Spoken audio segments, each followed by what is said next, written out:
Human immunoglobulin is a drug manufactured with human blood. The drug was imported to Sri Lanka using forged documents. The State Pharmaceuticals Corporation had purchased 22,500 vials of human immunoglobulin and distributed 3,000 vials to the Medical Supplies Division of the Ministry of Health. Several patients at multiple hospitals who were administered the drug had developed complications. Upon testing the stock of human immunoglobulin, it was revealed that the drug was not up to the standard. In subsequent investigations, it was also discovered that the drug was imported using the provisions of the National Medicines Regulatory Authority Act to deregister. The company which imported this drug had submitted documents claiming that they received permission to deregister by the NMRA. However, the NMRA said that the document submitted claiming that permission was received for this import was forged. The NMRA refused to bear responsibility for the issue and instead pointed the finger at the Medical Supplies Division. The NMRA doesn't have any authority nor any connection to purchase drugs. Several doctors are making statements in public. Don't they know the basic fact that the NMRA doesn't import medicine? What can the NMRA do if the documents are forged?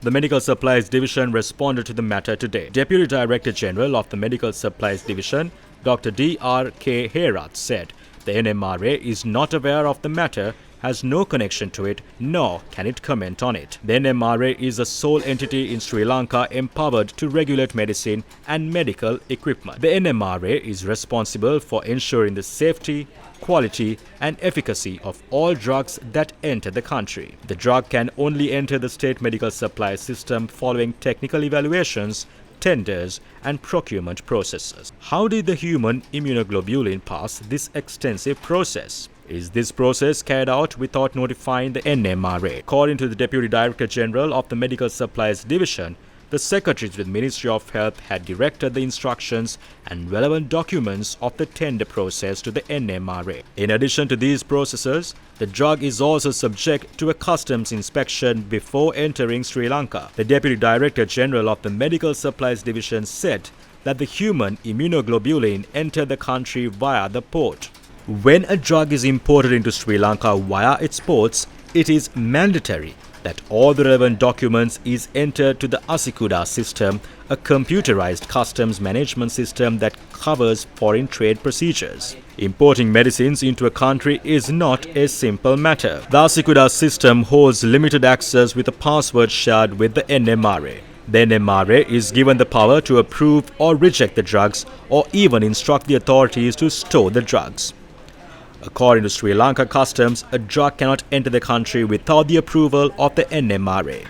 If so, how did such a drug enter the state medical supply system? CEO of the NMRA, Dr. Vijit Gunasekara, said he is unable to confirm if the drug was authorized using his password to the Asikuda system.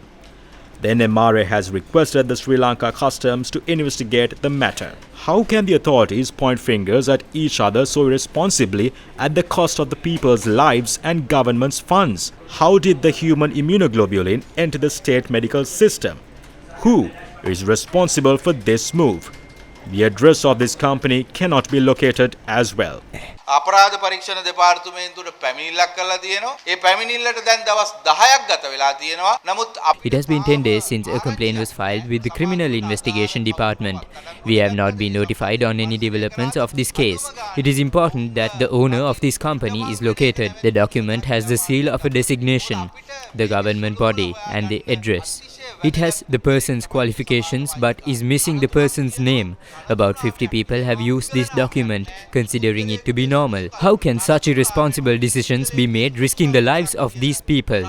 මුද්‍රාවක් තියෙන අනුමැතියක් අරගෙන ඒක සාමාන්‍ය තත්වයක් කියලා හිතාගෙන 50 දෙනෙක් විතර මේක හරහා කටයුතු කරලා මේ රටේ මිනිස්සුන්ට මරණාසන්න තත්වයක් ඇතිවිය හැකි ඖෂධයක් සම්බන්ධයෙන් කොහොමද තීරණ ගන්නේ? The Ministry of Health has also sought the advice of the Attorney General over the matter. The government institutes under the Health Ministry are pointing fingers at each other. This leaves the people of Sri Lanka confused. This move has put the lives of the people of our country at risk. Can a country's health system afford to operate at this state?